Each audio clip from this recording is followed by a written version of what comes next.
Thank you. And then anyone who's plugged into English only mult. Abe, Kaylee, anyone in the English only mult? Not much. Anyone plugged into the English only mult? I just want to make sure that you have, can we have English translation, please? Yes, please.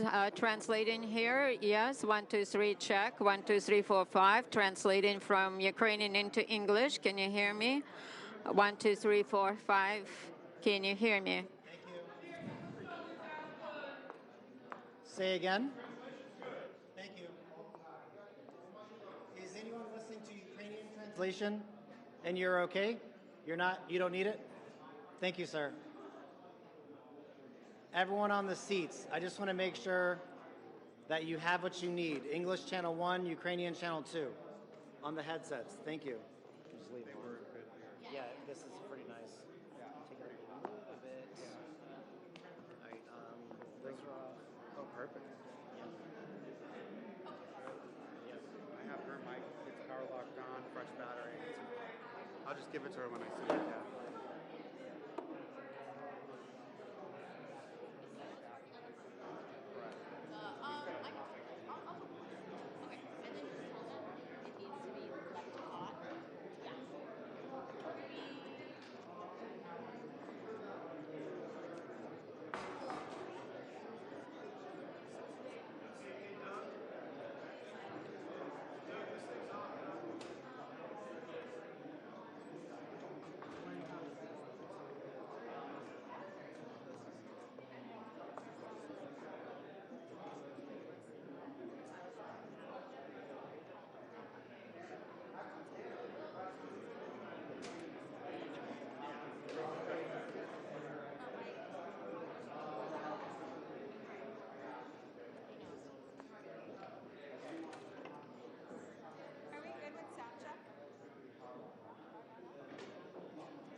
Distinguished guests, please silence your cell phones and take your seats.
behind and just get it.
Distinguished guests, please silence your cell phones and take your seats. This is your 2-minute warning.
Distinguished guests, the President of the United States and the President of Ukraine.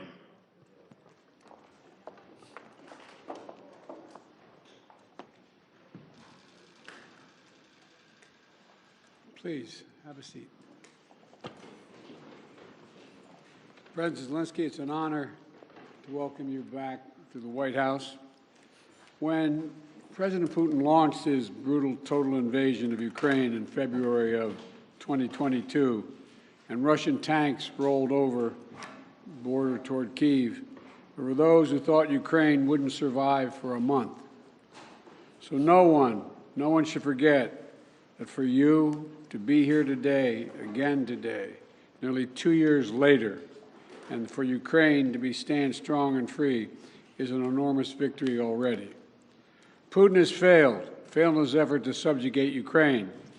The brave people of Ukraine have defied Putin's will at every turn, backed by the strong and unwavering support of the United States and our allies and partners of more than 50 nations in Europe and the Indo-Pacific. And Ukraine will emerge from this war proud, free, and firmly rooted in the West unless we walk away. The American people can be and should be incredibly proud of the part they played in supporting Ukraine's success. We'll continue to supply Ukraine with critical weapons and equipment as long as we can, including $200 million I just approved today in a critical needed equipment, additional air defense interceptors, artillery, and ammunition. But without supplemental funding, we're rapidly coming to an end of our ability to help Ukraine respond to the urgent operational demands that it has. Putin is banking on the United States failing to deliver for Ukraine. We must prove him wrong. The United States and Congress must, as I asked last week, it's stunning that we've gotten to this point. You know, we need to fully appreciate how it's wrong, how this is being viewed around the world and being used by Russia. Russian loyalists in Moscow celebrated when Republicans voted to block Ukraine aid last week. The host of a Kremlin-run show literally said, and I quote, "Well done, Republicans. That's good for us," end of quote. Let me say that again. This host of a Kremlin-run show said, "Well done, Republicans. That's good for us." That's a Russian speaking. If you're being celebrated by Russian propagandists, it might be time to rethink what you're doing. History will judge harshly those who turn their back on freedom's cause. Today, Ukraine's freedom is on the line, but if we don't stop Putin it will endanger the freedom of everyone almost everywhere. Putin will keep going, and would-be aggressors everywhere will be emboldened to try to take what they can by force. Mr. President, I'll not walk away from Ukraine, and neither will the American people. A clear bipartisan majority of people across the United States and in Congress support your country. They understand, as I do, that Ukraine's success and its ability to deter aggression in the future are vital to security for the world at large. And I have repeatedly made clear from our first day in office, we also need Ukraine to make changes to fix the broken immigration system here. We also need Congress to make the changes to fix the broken immigration system here at home. My team is working with Senate Democrats and Republicans to try to find a bipartisan compromise, both in terms of changes in policy and provide the resources we need to secure the border. Compromise is how democracy works, and I'm ready and offered compromise already. Holding Ukraine funding hostage in the attempt to force through an extreme Republican partisan agenda on the border is not how it works. We need real solutions. I also asked Congress for funding for Israel to take on Hamas and confront multiple other threats backed by Iran in the wake of the October 7th assault. National Security Advisor Sullivan will travel to the region this week and meet with the Israeli War Cabinet, as I have met with, to emphasize our commitment to Israel, as well as the need to protect civilian life and ensure more humanitarian assistance flows and reaches into Gaza for Palestinian civilians. Secretary Austin will also travel to the region this week to step up the international efforts to protect the free flow of commerce through the Red Sea. The entire world is watching what we do, so let's show them who we are.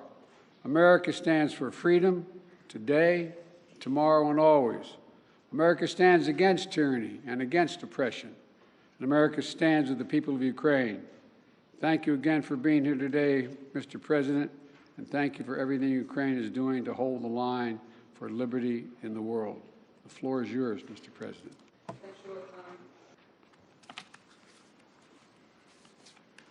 Thank you very much, Mr. President, dear journalists. I'm glad to be here and personally thank you and tell you how Ukraine values what we've achieved together, defending life and freedom. In Ukraine, we are fighting for our country and freedom, and also in Europe, we say, for our freedom and yours. And this motto resonates not only in our country, not only in our hearts, not only in Ukraine, but also in Poland and Baltic states, Moldova and others. When freedom is strong in one country, it is strong everywhere. When it burns in one soul, it presents its merits to others. Ukrainians have twice led revolutions this century, defending freedom. For nearly 2 years, we have been in a full-scale war, the biggest since World War II, fighting for freedom. We stand firm, no matter what Putin tries. He hasn't won any victories. Thanks to Ukraine's success in defense, other European nations are safe from the Russian aggression, unlike in the past. Ukraine can now tackle the Russian dictatorship, so our children and other nations won't have to shed their blood and sacrifice lives defending against Russian aggression. We've already made significant progress. We've shown that our courage and partnership are stronger than any Russian hostility. And we've freed 50% of the territories Russia occupied after February 24th. And we won the Black Sea and are reviving our economy. Thanks to maritime exports, Ukraine's 5% economic growth this year proves our effective partnership. And we've shown no Russian missiles can overthrow the powerful American Patriot systems. Thank you very much. And even during war, we are reforming our country and strengthening our institutions. Today, President Biden and I discussed how to increase our strength for next year. First, air defense and destroying Russian logistics on Ukraine's land. Mr. President, thank you very much for your supporting us. And in these areas, like our victory in the Black Sea, we aim to win the air battle, crushing Russian air dominance. This will intensify our ground advantages in 2024 with our control of the skies. Who controls the skies controls the war's duration. And today I would like to thank, of course, for yet another significant defense package with our defenders value very much. Second, yesterday I met with American defense company leaders. They advised us on how to make our defense industries work faster and more effectively. Thank you, President Biden, for this important initiative we started with you. Together, Ukraine and America can strengthen democracy's arsenal. And this is vital for other free nations and the US as it involves your companies, technologies, and technology advancement and job creation. And it is important to know that 2/3 of American support for Ukraine remains and works in the United States. Third, I informed Mr. President that Ukraine has fulfilled all the recommendations of the European Commission regarding the preparation for a decision to start negotiations on Ukraine's accession to the EU. And we constantly communicate with European leaders about our joint steps, sanctions, and political efforts to pressure Russia. American leadership is crucial, is keeping this unity together, a unity that serves the entire free world. And I thank America for new sanctions. And today we discussed Putin's further isolation and making him pay for his aggression. It's very important that by the end of this year, we can send very strong signal of our unity to the aggressor and the unity of Ukraine, America, Europe, the entire free world. Everything we talked about today will help us in the year 2024. Today's discussions in the White House and in Congress across both parties and both chambers with a speaker were very productive, and I thank you for the bipartisan support. As we approach Christmas, on behalf of all our Ukrainian families separated by war and all sons and daughters on the front, Ukraine's greatest wish is to near this war's victorious end. No one but Putin wants a prolonged war. We dream of a Christmas in the peacetime, of course, and we are working to turn our battlefield success into peace. And we are heading there together with you, and thanks, of course, to your support. Thank you very much, Mr. President. Thank you, America. Slava Ukraini. Thank you. Look, we're going to alternate asking questions. We're going to ask a total of, each ask 2 questions, and I will ask the first question.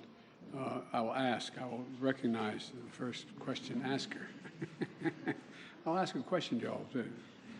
But Danny Kemp. Thank you, Mr. President. For President Biden, Ukraine's counteroffensive has stalled in recent months. Congress is blocking aid, and Vladimir Putin appears ready to just wait things out. So what is the strategy for the US and Ukraine next year to try and turn this around? And if that fails, at what point do you say to Ukraine, as a friend, that it is perhaps time to start looking at peace talks?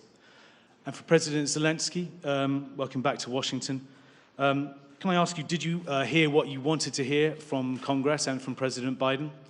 Or are you indeed more worried than when you got here? Thank you very much. Well, let me answer the question first. Let's put this in perspective. Remember how far Ukraine has come. Russia's failed thus far in trying to erase Ukraine from the map and subsume it into Russia. Ukraine has taken back more than 50% of its territory seized since February of 22.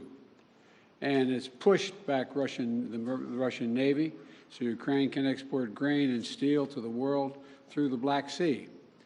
And thanks to the incredible courage of the Ukrainian people and the bipartisan support from our Congress, but it's not just American support. There are more than 50 countries helping Ukraine with military, economic, and humanitarian assistance. 50. The burden sharing, the U.S. has put up $75 billion, and our allies and partners have put up $100 billion. And more than 90% of our security assistance to Ukraine is being spent in the United States to provide weapons for Ukraine and replenish our stockpiles and build our industrial base. We need to ensure Putin continues to fail in Ukraine and Ukraine to succeed. And the best way for that to do that is to pass the supplemental. Yeah. Can I answer in Ukrainian, please?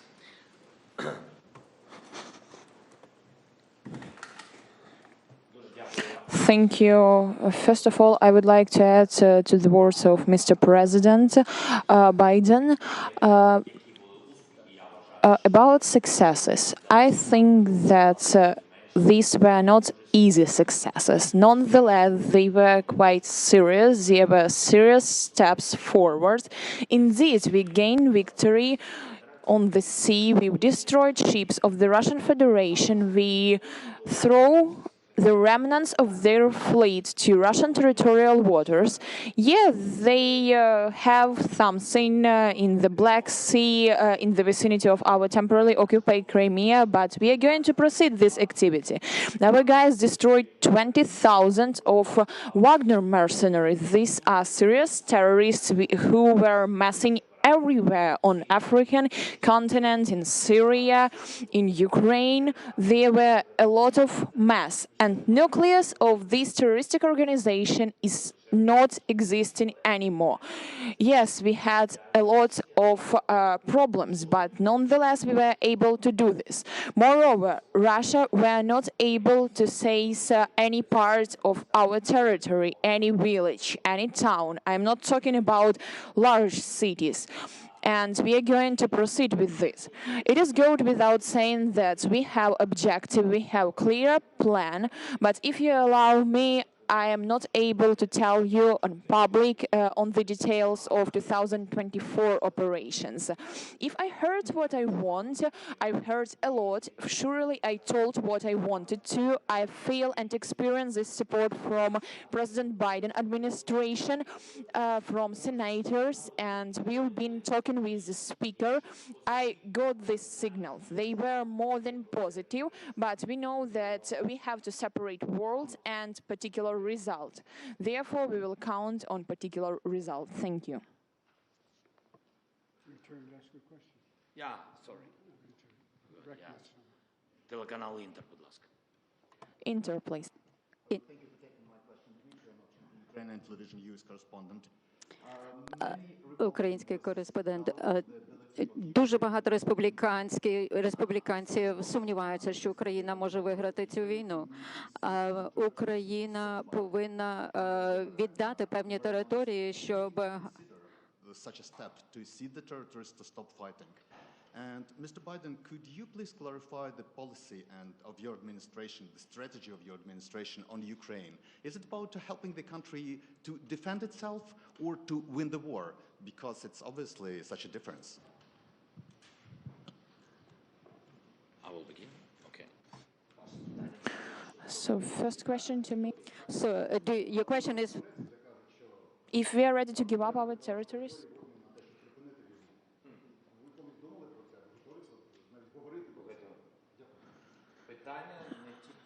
The question is not only about our words or thoughts.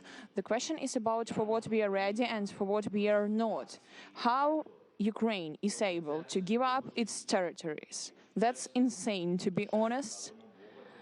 We are mentioning God very often. That's not about Christianity. We have our people there, we have our families there, we have children there. That's a part of Ukrainian society, and we are talking about human beings. They are being under tortures, they are being raped, and they are being killed. And those voices which offers to give up our territories, they offers as well to give up our people. That's not a matter of territory, that's a matter of lives, of families, of children, of their histories. I don't know whose idea it is, but I have a question to these people if they are ready to give up their children to terrorists. I think no. We want to see Ukraine win the war, and as I've said before, winning means Ukraine is a sovereign, independent nation, and that can afford to defend itself today and deter further aggression. That's our objective. Trevor, Reuters. Thank you, sir. First, a question for both of you.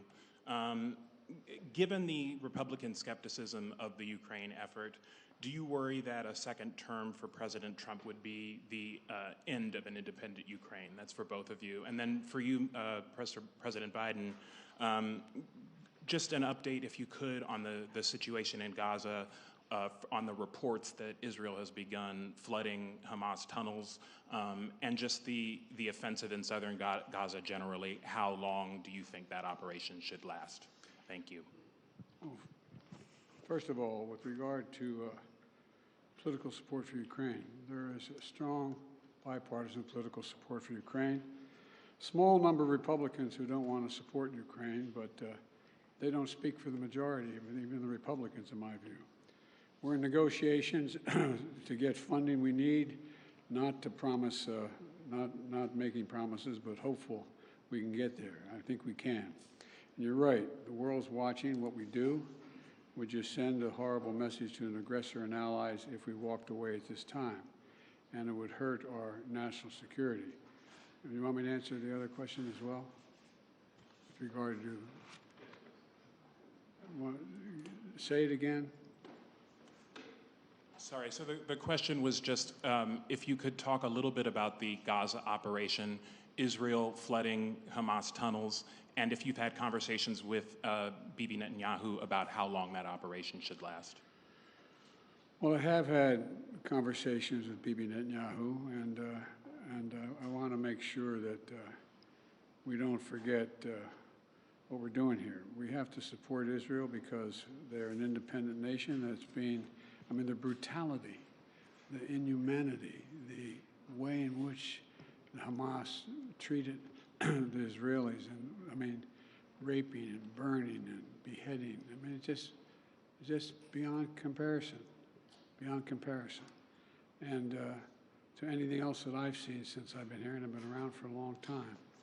But I think that we have made it clear to the Israelis, and they're aware, that the safety of innocent Palestinians is still of great concern. And so the actions they're taking must be consistent with attempting to do everything possible to prevent innocent Palestinian civilians from being hurt, murdered, killed, lost, etc. And look, it doesn't lessen their responsibility going after Hamas for innocent Palestinians and Hamas. Look, we have a responsibility to protect citizens and ensure they have access to humanitarian assistance. That's why I've worked so hard with our Arab friends as well as the Israelis to get humanitarian assistance into Israel, literally getting up to 140 trucks loaded with gear, loaded with food, loaded with everything that is needed by the Palestinians, including fuel. So, you know, Israel has stated its intent to fulfill these responsibilities. It's very difficult. With regard to the flooding of the tunnels, there is assertions being made that there's quite sure there are no hostages in any of these tunnels, but I don't know that for a fact. I do know that, though, every civilian death is an absolute tragedy, and Israel stated its intent, as I said, to to match its words with its intent with actions. That's why I was talking about today.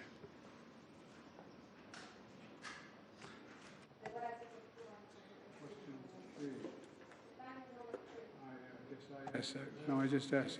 It's your My turn. turn. Your turn. Yeah. Якщо So, addressing your question very quickly, I've been talking a lot with representatives of both parties. Both Democrats and Republicans proved full-pledged support. And we will see, but before this, we've always been trusting in support of our strategic partner, the United States, and we will consider that it will continue in this way, and Ukraine will not remain alone against such a critical terrorist as the Russian Federation.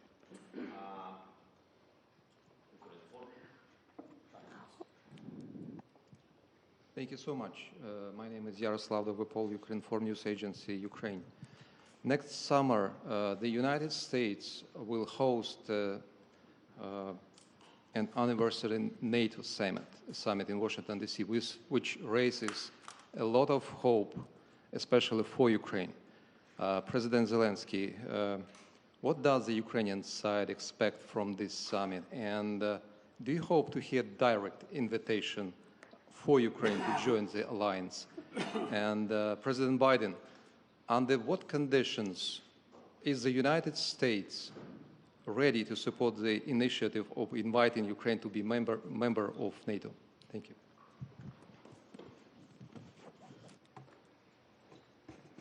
Thank you for your question. I will answer very quickly on this very complicated question. We are not allies till now. We are not we are allies, but we are not members of NATO. So that's why I think I will pass this question to our big friend, President Biden.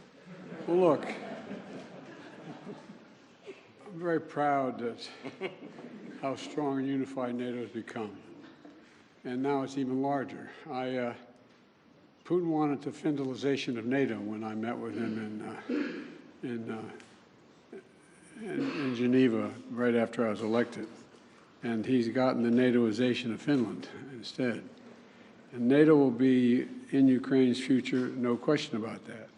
But as we said in Vilnius, Ukraine will become a member of NATO when all allies agree and conditions are met.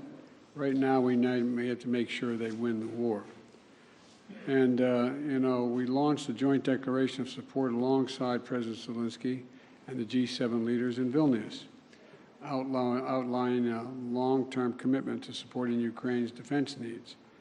We also hosted a defense industry conference last week here in D.C. to get that critical work done. So it's a step at a time. Thank you all very, very much. This concludes thank you, everybody. Thank you, everyone. This concludes the press conference. Thanks, everybody. Thanks, everybody. Distinguished guests, please remain in your seats while the principals depart.